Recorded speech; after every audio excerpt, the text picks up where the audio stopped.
ส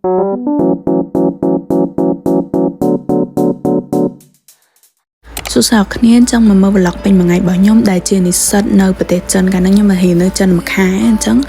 ដំបូងខ្ញុំទៅចូលថ្នាក់រៀនរបស់ខ្ញុំត្រូវទៅរៀនមកព្រឹកសិនអញ្ចឹងរៀនពីម៉ោង8ដល់ម៉ោង11ហើយដល់ម៉ោងចេញលេងខ្ញុំក៏ចេញទៅញ៉ាំកាហ្វេអីបន្តិចតួចទិញកាហ្វេញ៉ាំអញ្ចឹងទៅហើយ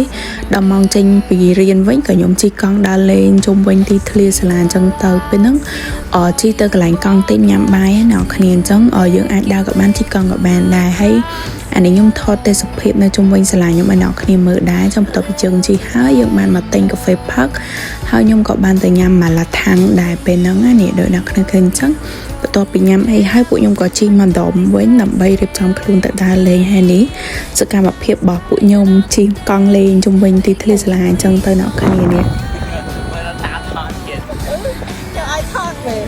បន្ទាប់មកពួកខ្ញុំបានរៀបចំខ្លួនចេញមកកន្លែងចាំឡានក្រុងចំណតឡានក្រុងដើម្បីត្រៀមខ្លួនជិះឡានក្រុងទៅដើរលេងអ្នកគ្នានេះសិតតែមិត្តភក្តិខ្ញុំទាំងអស់ហ៊ានជុំខ្ញុំទាំងអស់កន្លែងដែលខ្ញុំកំពុងតែថតហ្នឹងគឺជាផ្លូវឆ្លងដែលខ្ញុំឆ្លងពីខាងដុំរបស់ខ្ញុំមកកាន់ចំណតឡានក្រុងណាទីធ្លាដែលខ្ញុំកំពុងនៅហ្នឹងក៏ទីធ្លាសាលាដែរហើយអានេះបានឡើងមកដល់ឡានក្រុងហើយក៏អង្គុយមានអ្នកអង្គុយមានអ្នកឈរអញ្ចឹងទៅធម្មតាទេតែគេមកមុនអញ្ចឹងគេបានកន្លែងអង្គុយយើងមកក្រោយយើងឈរអីអញ្ចឹងទៅតមកក៏ជិះរហូតមកដល់កន្លែងដែលខ្ញុំបានដើរលេងនេះអ្នកគ្នាអានេះមកដល់ហើយណាគ្រាន់តែពួកខ្ញុំត្រូវដើរឆ្លងផ្លូវទៅមកខាងទៀតដោយសារសួនហ្នឹងនៅខាងនោះដែរអ្នកគ្នានេះจะដើរឡើងទៅឆ្លងផ្លូវទៅលេងសួនហ្នឹងអញ្ចឹងនៅចិនភេច្រើនគេឆ្លងផ្លូវនៅក្រោមដីឬក៏ឆ្លងផ្លូវបែបស្ពានបែបហ្នឹងណាអ្នកគ្នាវាច្រើនណាហើយបន្ទាប់មកពួកខ្ញុំក៏បានដើរលេងនៅជុំវិញកន្លែងសួននឹងដូចដែរទាំងអស់គ្នាបានឃើញអញ្ចឹងហើយថតសកម្មភាពផ្សេងអីអញ្ចឹងណាអ្នកគ្នាធម្មតាមនុស្សខ្ញុំល្បីខុសគ្នាគឺមកចោលរោមហ្មងអូឡាចឹងបន្ទាប់ពីពួកខ្ញុំនិយាយគ្នាលេងហើយថតលេងអីអញ្ចឹងហើយពួកខ្ញុំក៏ដើរបន្តទៅទៀតរបៀបថាដើរ explore នៅក្នុងសួនហ្នឹងអញ្ចឹងដោយសារសួនហ្នឹងរៀងធំដែរទាំងអស់គ្នាអាចមើលបានទេសភាពស្អាតខ្លាំងមែនតើនៅហ្នឹងលក្ខណៈសួនពេលល្ងាចដែលគេមកដើរលេងលំហែកាយបន្ទាប់ពីគេចេញពីរៀនឬក៏អ្នកដែលគាត់ធ្វើការគាត់ stress អញ្ចឹងគាត់មកអង្គុយលេងអីអញ្ចឹងបែបសួនអញ្ចឹងអ្នកគ្នាឲ្យទេសភាពស្អាតហើយធំមែនតើហ្មងពេលហ្នឹងខ្ញុំដើរអត់ទេខ្ញុំហត់ពេកចុះហើយធំខ្លះមែនតើហើយដើរមើលទេសភាពគេអញ្ចឹងទៅហើយចាំមើលវគ្គនេះខ្ញុំថតជាប់ថ្ងៃលិចថ្ងៃរៀបលិចស្អាតខ្លាំងមែនតើអ្នកគ្នាឃើញអញ្ចឹងចាំងផ្លាតមួយទឹកហ្មងអែមហ្មងនិយាយមែនបើអ្នកបកែថតរូបអីដឹងថាចូលចិត្តប្លង់នឹងហ្មងរបៀប sunset អីអញ្ចឹងហើយនេះខ្ញុំដាក់ឲ្យទាំងអស់គ្នាមើលទេសភាពជុំវិញកន្លែង spin ដែលខ្ញុំដើរហ្នឹងហើយបន្ទាប់មកពួកខ្ញុំក៏ដើរទៅកន្លែងផ្សេងទៀតដូចអ្នកគ្នាឃើញខាងក្រោយខ្ញុំអញ្ចឹងរបៀបហ្នឹងគេមានដូចភ្នំអញ្ចឹងឡើងចុះហើយមានផ្លូវដើរអីអញ្ចឹងទៅគេមានសួនមានផ្កាមានរូបអីផ្សេងឲ្យយើងមើល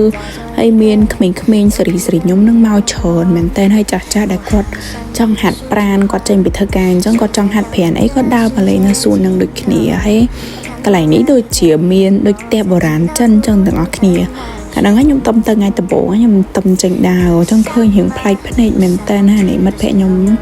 នាំគ្នាដើរទៅមើលអីអញ្ចឹងទៅហើយដើរឃើញអ៊ំនោះរាំទៀតតែខ្ញុំអត់បានថតគាត់ឲ្យអ្នកទាំងអស់គ្នាមើលទេបន្ទាប់ពីដើរដល់កន្លែងដែលខ្ញុំពងថតណាអ្នកគ្នាមានកូនក្មេងមួយនេះកូននេះខ្ជូតខ្លាំងណារត់មករោយើងហ្មងមកស្វាគមន៍មកនិយាយមួយយើងហ្មងហើយអត់ដែលស្គាល់គ្នាទេហើយធ្វើដូចស្គាល់គ្នាអញ្ចឹងមកលេងអីមួយយើងហើយតាមនិយាយមួយយើងរហូតអ្នកគ្នាឃើញដើរកិច្ចអត់ហើយនេះខ្ញុំមកនិយាយមួយកូនហ្នឹងគេចេះនិយាយអង់គ្លេសពេលហ្នឹងសួរដូចជាអាយុតែប្រហែលឆ្នាំទេគេចេះនិយាយអង់គ្លេសហងចេះចិនហងអីអញ្ចឹងហើយរស់រាយហ្មងឃើញអត់មកដូចកូនសៅលីងអ្នកគ្នាខ្ជូតទៅណាឃើញហើយខ្ញុំខ្លាំងចង់តែក្តិចទេហើយតាមត3-4ឆ្នាំអីហ្នឹងមើលទៅហើយឡៃនេះខ្ញុំក៏មកថតឡើងផ្សាយនេះស្អាតមែនតើហើយនឹងអានតើគេគូសពណ៌គូសអីនេះអូយនិយាយទៅស្អីក៏មាននៅនឹងប្លែកហ្មងណាគេគូសអីអញ្ចឹងហើយគេលក់អ្នកគ្នានោះមួយ10យួនគេលក់អញ្ចឹងហើយយើងចង់ទៅខ្ញុំមិនអញ្ចឹងក៏បានដែរហើយខ្ញុំក៏ដើរថតទេសភាពនៅជុំវិញអីអញ្ចឹងទៅហើយ vlog ខ្ញុំមានតែប៉ុណ្្នឹងទេខ្ញុំនឹងដាក់ footage ដែលខ្ញុំថតហ្នឹងឲ្យអ្នកគ្នាមើលនេះដែលខ្ញុំបានទៅថតនៅកន្លែងហ្នឹងដោយសារខ្ញុំអត់សូវបានថតវីដេអូទេអញ្ចឹងខ្ញុំដាក់ជារូបឲ្យទាំងអស់គ្នាមើលវិញ so yes enjoy 너무